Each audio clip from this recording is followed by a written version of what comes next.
السلام علیکم ویورز، کیسے ہیں آپ لوگ؟ امید کرتا ہوں آپ سب ٹھیک ہوں گے۔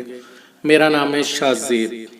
آپ میں سے کئی لوگ مجھے لاسٹ 2 ویک سے واٹس ایپ پر میسیجز کر رہے ہیں کہ ہماری شادی نہیں ہو رہی ہے یا ہمارے گھر رشتہ نہیں آ رہا ہے، کہیں بات چلتی ہے تو بات کمپلیٹ نہیں ہوتی، پہلے ہی رکاوٹیں بیچ میں آ جاتی ہیں۔ تو کائنڈلی کوئی وظیفہ بتائیں یا کوئی ایسی پڑھائی بتا دیں جس سے یہ رکاوٹیں یا بندش دور ہو جائے اور ہماری جو شادی کے پرابلم ہے، رشتے کے پرابلم ہے، وہ سولو ہو جائیں۔ تو آج کی میری ویڈیو ان تمام لوگوں کے لیے ہے۔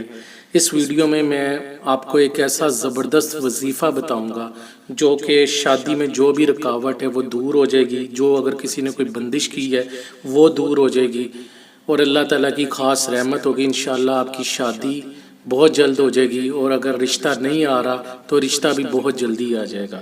ویڈیو سٹارٹ کرنے سے پہلے میں آپ ان لوگوں سے ریکویسٹ کرتا جاؤں جنہوں نے میرا چینل سبسکرائب نہیں کیا تو کائنڈلی وہ چینل کو سبسکرائب کر لیں اور بیل آئیکن کے بٹن کو پریس کر لیں تاکہ میں جو بھی ویڈیو اپلوڈ کروں اس کا نوٹیفیکیشن آپ تک بر وقت پہنچ جائے۔ جی سٹارٹ کرتے ہیں۔ جیسا کہ آپ اپنی سکرین میں دیکھ رہے ہیں، وظیفہ آپ کو نظر آ رہا ہوگا۔ اگر آپ کو شادی میں کوئی رکاوٹ ہے یا آپ کو لگتا ہے کہ آپ پر کسی نے کوئی بندش کی ہوئی ہے یا رشتہ نہیں آ رہا ہے، تو آپ یا اللہ یا لطیف یا رحیم ہر نماز کے بعد 222 مرتبہ پابندی کے ساتھ پڑھیں۔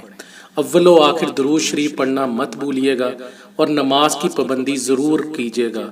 5 وقت کی نماز کی پابندی، اور ہر نماز کے بعد اول و آخر درود شریف کے ساتھ 222 مرتبہ پڑھیں۔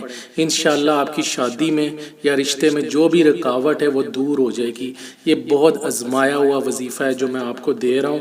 یا اللہ یا لطیف یا رحیم 222 مرتبہ ہر نماز کے بعد آپ نے پڑھنا ہے، اول و آخر درود شریف کے ساتھ۔ امید کرتا ہوں آپ کو میری یہ ویڈیو اچھی لگی ہوگی۔ کائنڈلی اپنے پازیٹیو فیڈ بیک کا اظہار کمنٹس باکس میں ضرور کیجیے گا۔ شکریہ۔